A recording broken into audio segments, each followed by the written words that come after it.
This is the first of a series of lessons on bond valuation. Our objective in this lesson is twofold. One, to understand that a bond is part annuity, part lump sum, and two, to calculate the value of a bond manually. In future lessons, we will see how to calculate the value of the bond using Excel. Suppose you have the following information.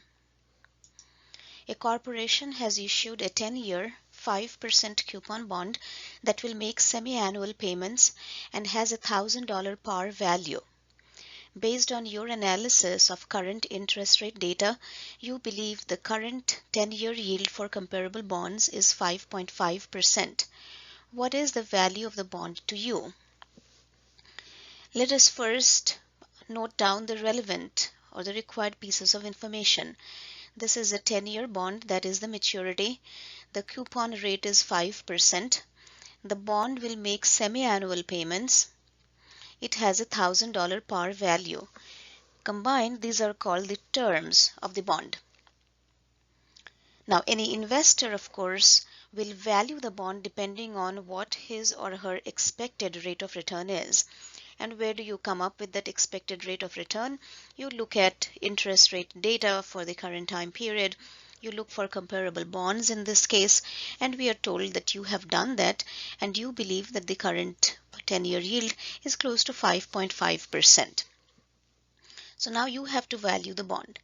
So first things first, because you believe the rate should be 5.5%, but this bond is paying 5%, it's paying less than what you require, and therefore you should expect to value the bond less than $1,000 because it's not as valuable to you as the company thinks it is. The company thinks it has a $1,000 value, you value it less. So now that's a qualitative reasoning. Now let's get to the actual numbers. To get to the actual numbers, we need to see what the stream of payments is that you can expect from this bond. So here in this table or in this little chart, let's see what we have. These are the time periods. Since the bond is making semi-annual payments, you will receive half the coupon payment every 6 months. So these time periods, I should have written this here, these time periods are 6 monthly time periods. You can note that down in your notes. So time periods 1 through 20, you will receive coupon payments of $25 each time period. When the bond matures at the end of time period 20, you will get back your $1,000. This is the stream of payments that you can expect.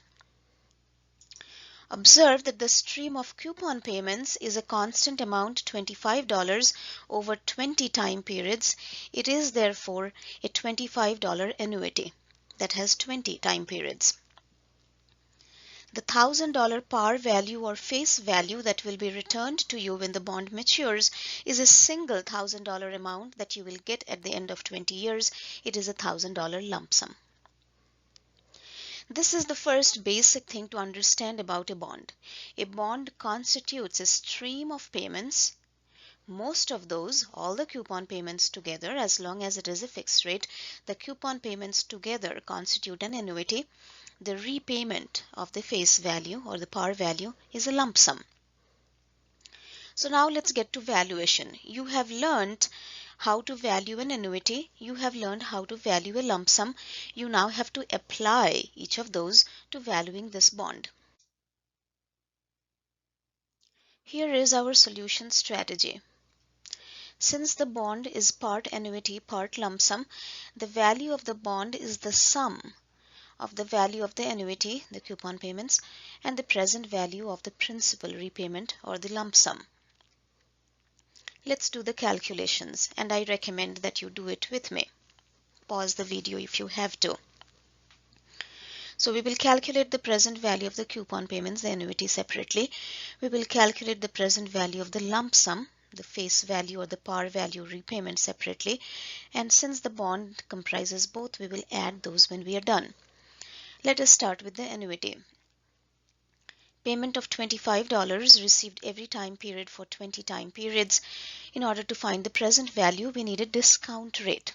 Where will we get this rate from? In our problem, we had said you believe that the yield should be 5.5%. That is the going yield for 10-year instruments that are comparable. So this is your expected rate of return. You will discount the payments at this rate. Since the bond makes semi-annual payments, to match that, you will discount at half the rate. So 0.055 divided by 2 is 0.0275. We will use a discount rate of 0.0275. You have learned that the present value of an annuity, we used to refer to it as PVA, the present value of an annuity can be calculated using this formula. We plug in the values, 25 for payment, 0.0275 for R, and 20 for N. We get a valuation of $380.68 for the 20 coupon payments that will come to us. Now let's get to the present value of the $1,000. This is a lump sum payment that you will receive in the future. Therefore, it is a future value. You will get it at the end of 20 time periods. So I have put time period as 20. Discount rate is the same 0.0275. For a lump sum, you know that the present value is calculated as future value divided by 1 plus r to the n. Again, we plug in the correct values for this problem and we get a valuation or a present value of $581.25 for the principal repayment. Pause the video, do the calculations yourself. When you are done, add them together. Remember, the bond gives you both. And you will find that the value of the bond to you is $961.93. The bond is issued at par, $1,000, but the value to you is $961.93. So what have we learned? Let us summarize our learning from this valuation exercise. In summary, what have we learned from this lesson on bond valuation? We started out with the following problem, and I won't read it all over again.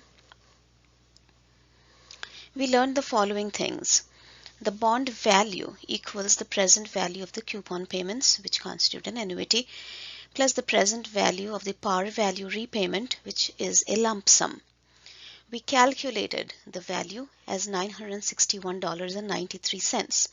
This is less than the par value of $1,000, and the reason for this is that you would have liked a return of 5.5%, but the bond is paying only 5%.